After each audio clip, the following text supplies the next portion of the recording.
Springfield, Massachusetts, October 3rd, 2018. The autumn air carried a crisp chill as 12-year-old Ethan Mitchell pedaled his red Schwinn bicycle down Maple Street. The afternoon sun cast long shadows through the trees, their leaves a vibrant tapestry of orange and gold. Ethan had promised his mother, Sarah, he'd be home before dark. It was Wednesday, pizza night, and Ethan never missed pizza night. "Be back by 6!" Sarah had called from the porch of their colonial-style home on Willow Lane. She watched as Ethan adjusted his navy blue helmet and gave a casual wave without looking back. "I will," he shouted, already halfway down the driveway. Sarah Mitchell was a registered nurse at Bay State Medical Center, working the night shift that week. Her husband, David, an electrical engineer at the local power company, would be home by 5:30 p.m. to prepare dinner. Their routine was well established, predictable, safe.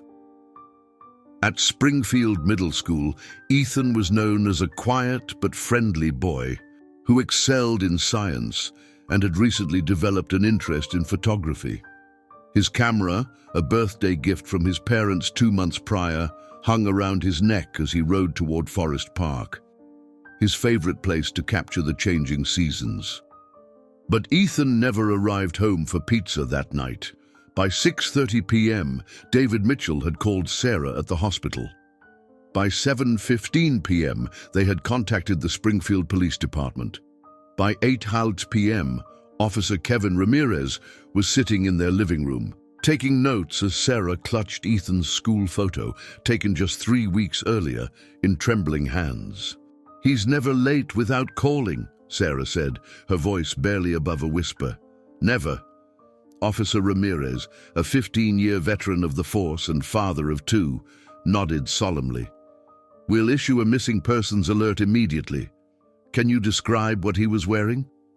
David's voice was mechanical, detached, as if reciting facts might somehow keep the panic at bay.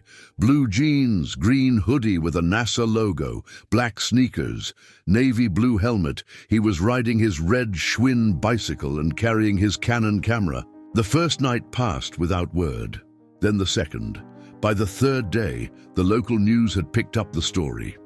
Volunteers from across Springfield and neighboring towns formed search parties, combing through Forest Park and the surrounding areas. Ethan's school photo appeared on telephone poles, store windows, and social media feeds across Hampshire County. Detective Lisa Swanson took charge of the investigation on day 4.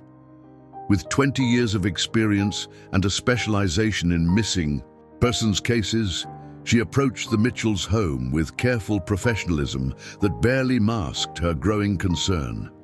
Time was critical in missing children cases, and too much had already passed. "We need to expand the search area," she told the assembled officers at the Springfield Police Department on the morning of October 7th. "And I want to re-interview everyone who lives within a 1-mile radius of the Mitchell home and Forest Park." The community response was overwhelming. Hundreds of volunteers distributed flyers, searched wooded areas, and checked abandoned buildings. Local businesses donated food and supplies for the search teams. The Mitchells' living room became an impromptu command center, with maps spread across the coffee table and a constant stream of neighbors bringing casseroles that remained untouched. Sarah hadn't returned to work, hadn't slept more than an hour at a time. David moved through the house like a ghost, checking his phone every few minutes, jumping at every sound. Their older daughter, Jessica, had come home from her freshman year at Boston University, her eyes red-rimmed and voice hoarse from crying. On the evening of October 11th, day 8 of Ethan's disappearance, hope was beginning to fade. The search parties were growing smaller, the media coverage less prominent. But fate had placed 53-year-old Robert Coleman on a particular cycling route that evening, a route that would change everything. Robert Coleman had taken up cycling 2 years ago, following his doctor's stern warning about his rising cholesterol levels. Every evening after his shift as a high school history teacher, he rode a 12-mile loop that included the eastern edge of Forest Park, regardless of weather. On that particular Thursday evening, A light drizzle had been falling since midday, making the roads slick and visibility poor. As Robert pedaled along the winding path that bordered the less frequented section of the park, something made him stop. Later, he wouldn't be able to explain exactly what caught his eye. A glint of metal, perhaps, or simply an instinct. But there, amid the fallen leaves and gathering puddles, was a storm drain with its grate slightly askew. In Springfield's older neighborhoods, many storm drains connected to the city's century-old sewer system. This particular drain, tucked away on the corner of Trafton Road and Sumner Avenue, should have been securely bolted. Robert, puzzled by the misalignment, dismounted his bike and approached the drain. Using his gloved hands, he attempted to adjust the heavy metal grate. That's when he noticed it. The grate wasn't simply loose, it had been deliberately unsealed and then hastily replaced. With growing unease, Robert pulled out his phone and turned on its flashlight, shining the beam into the darkness below. The narrow beam of light revealed something that made his blood run cold. A bicycle chain, its metal links unmistakable against the concrete bottom of the drain. Robert immediately called 911. "Springfield Police Department, what's your emergency?" The dispatcher's voice was calm, professional. "I think I found something related to that missing boy," Robert said, his breath visible in the cool evening air. "There's a bike chain in a storm drain near Forest Park. The drain looks like it's been tampered with." Within 15 minutes, 3 police cruisers had arrived at the scene. Detective Swanson, who had been working 16-hour days since taking the case, arrived shortly after, her trench coat darkened by the persistent drizzle. Crime scene technicians carefully removed the grate and photographed the chain before retrieving it. "We need to get this to the lab immediately for comparison with the Mitchell boys' bicycle specifications," Detective Swanson instructed, watching as a technician sealed the chain in an evidence bag. "And I want this entire drainage system mapped and searched tonight." By midnight, the chain had been preliminarily identified as matching the specifications of Ethan's Schwinn bicycle. By 2:00 a.m., the Mitchells had confirmed that Ethan's bicycle had a distinctive aftermarket chain, with blue links interspersed with the standard metal ones, exactly like the one found in the drain. The discovery electrified the investigation. The storm drain was nearly 2 miles from Ethan's most likely route to Forest Park, in an area that had not been a focus of the initial search. More disturbing was the fact that the drain had been sealed. Someone had deliberately placed the chain there and attempted to conceal it. The following morning, a massive operation began. City workers opened every accessible storm drain within a 3-mile radius of the discovery site. Police divers prepared to enter the larger sewer tunnels. Cadaver dogs were brought in from Boston. The FBI officially joined the investigation, setting up a command post at the Springfield Police Headquarters. At a press conference that afternoon, Police Chief Michael Sullivan addressed the anxious community. "We are pursuing all leads with every resource available to us. We ask residents to report any unusual activity they may have witnessed between October 3rd and October 11th, no matter how insignificant it might seem." Meanwhile, in a quiet neighborhood just 6 blocks from where the chain was discovered, 58-year-old Walter Briggs watched the news coverage with growing anxiety. The retired janitor lived alone in a small bungalow on Pine Street, where he had worked at Springfield Middle School until 3 years ago. He knew Ethan Mitchell, he knew many of the children, and he knew the city's underground drainage system better than almost anyone. Detective Lisa Swanson stared at the evidence board in the Springfield Police Department's conference room, now transformed into the nerve center of the investigation. Photos of Ethan smiled back at her from the left side of the board. On the right, images of the storm drain and the recovered bicycle chain. In the center, a detailed map of Springfield's sewer and drainage system. The chain was deliberately placed there, she said to her partner, Detective Marcus Washington. "This wasn't an accident." Washington nodded, rubbing his tired eyes. The lab confirmed the chain matches the description of Ethan's bike. And there's something else. They found traces of soil that doesn't match the sediment in that drainage system. It's being analyzed now. The investigation had shifted from a missing persons case to a likely abduction. The FBI's behavioral analysis unit had developed a preliminary profile, someone familiar with the area, possibly with knowledge of the city's infrastructure, and likely someone who knew Ethan's routines. By Saturday morning, day 10 of Ethan's disappearance, the storm drain discovery had renewed public interest. Volunteers who had begun to lose hope returned to the search. Media trucks from Boston and New York lined the streets near the police department. Sarah and David Mitchell appeared on national morning news programs, their faces haggard with grief and sleeplessness, pleading for information about their son. At the Mitchell home, Jessica was sorting through Ethan's recent school projects when she discovered something potentially significant, a photo essay Ethan had been working on for his photography club.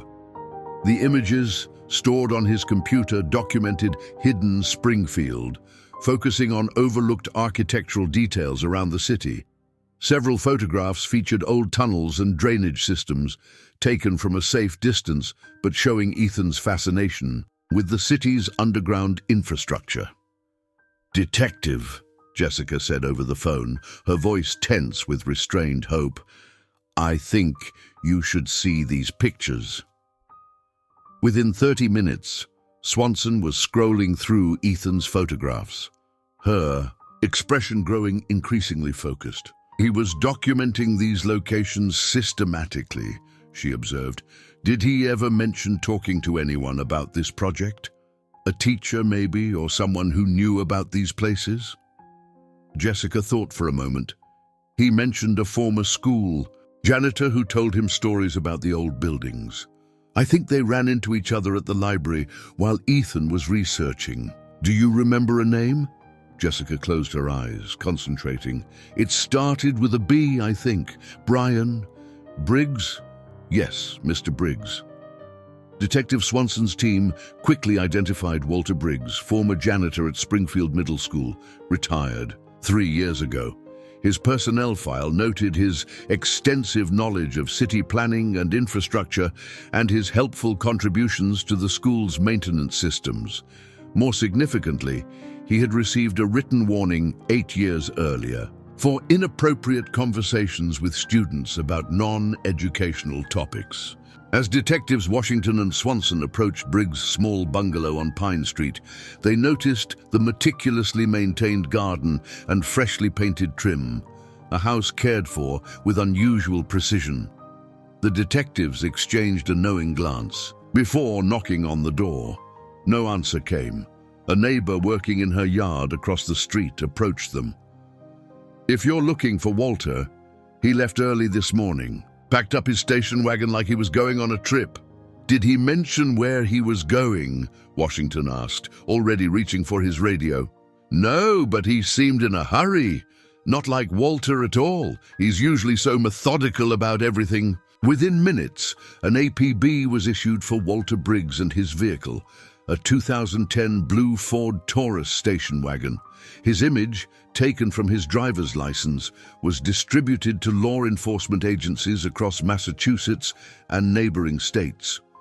While the manhunt for Briggs began, a forensic team descended on his home. In the basement, they discovered a wall covered with maps of Springfield's underground drainage system, with certain tunnels marked in red.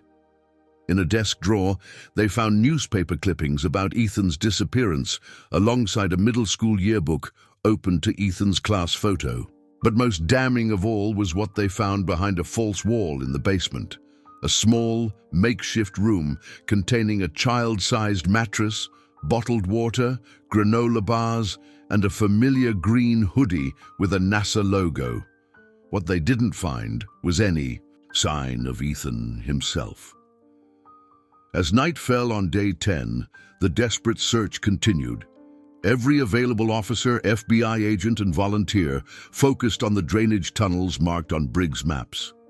The red markings seemed to indicate a pattern, possibly an escape route that led beyond the city limits toward the less developed areas near the Connecticut River.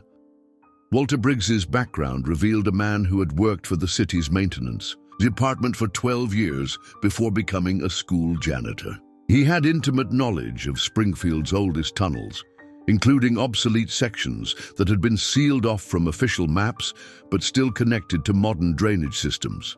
At 11:42 p.m., a police radio crackled with urgent news. A highway patrol officer had spotted Briggs' station wagon at a rest stop near the Massachusetts-Connecticut border. But Briggs wasn't in the vehicle.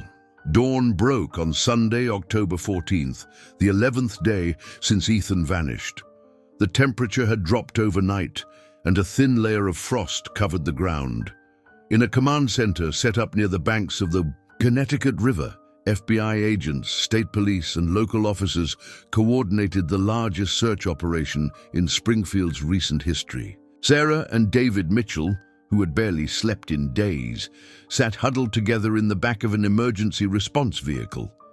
Their faces were ashen, their eyes hollow, but they refused to leave.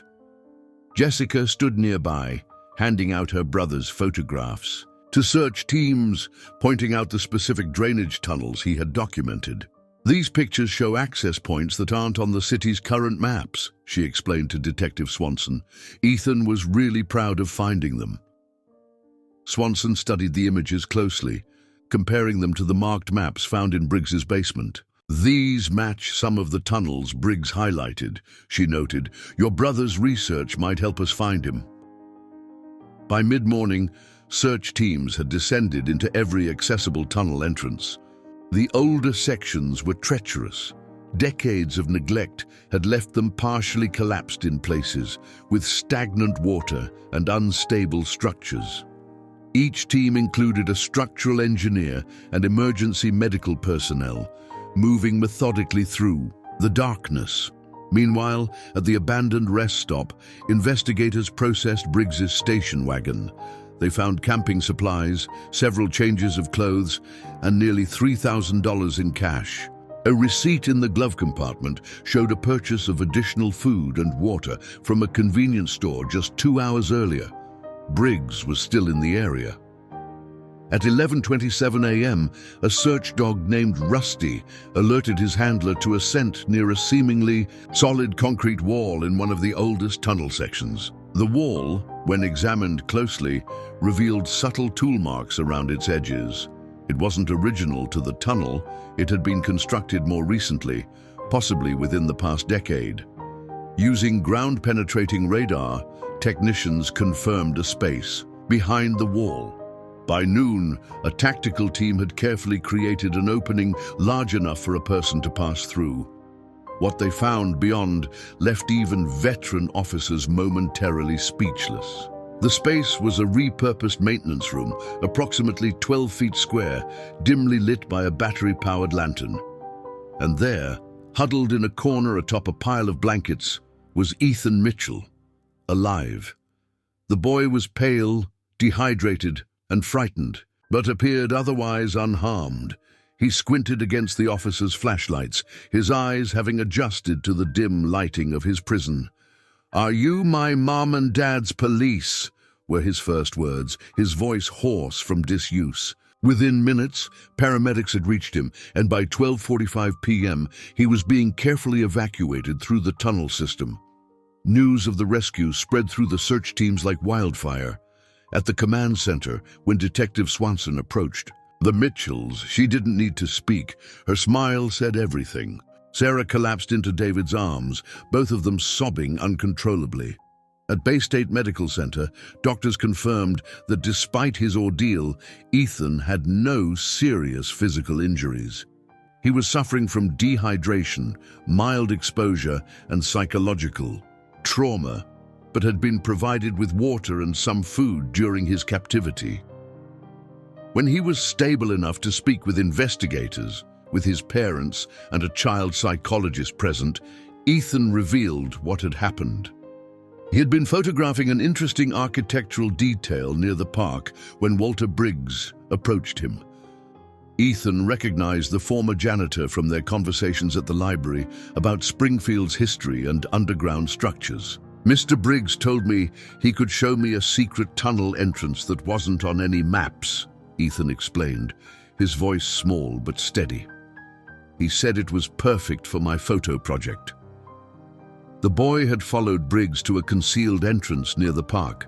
Once inside, Briggs had become increasingly strange and controlling, eventually revealing that he had prepared the room specially for Ethan. "He said the world wasn't safe anymore, and he needed to protect special kids like me," Ethan continued.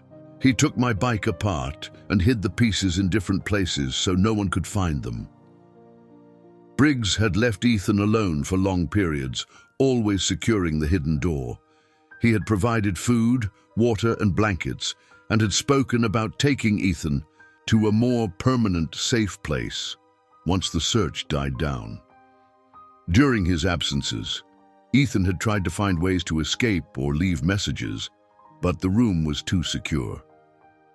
By Sunday evening, as Ethan rested in the hospital with his family around, Walter Briggs was still at large, but not for long.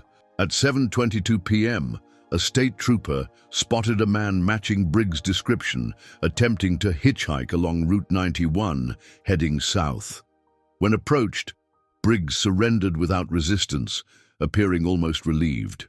In subsequent interviews, psychiatrists determined that Briggs suffered from a complex delusional disorder.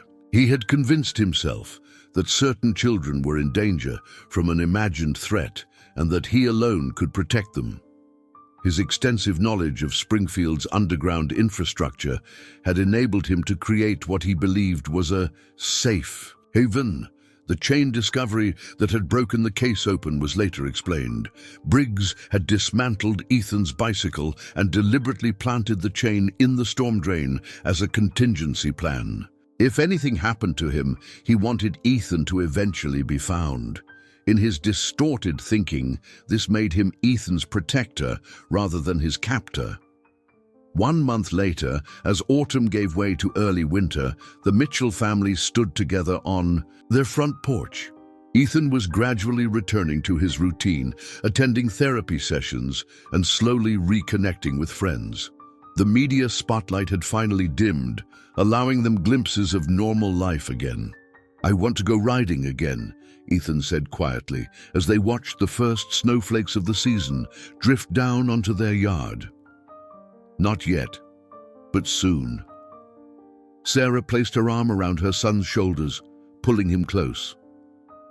"Whenever you're ready," she said, her voice steady and warm, "we'll be right beside you."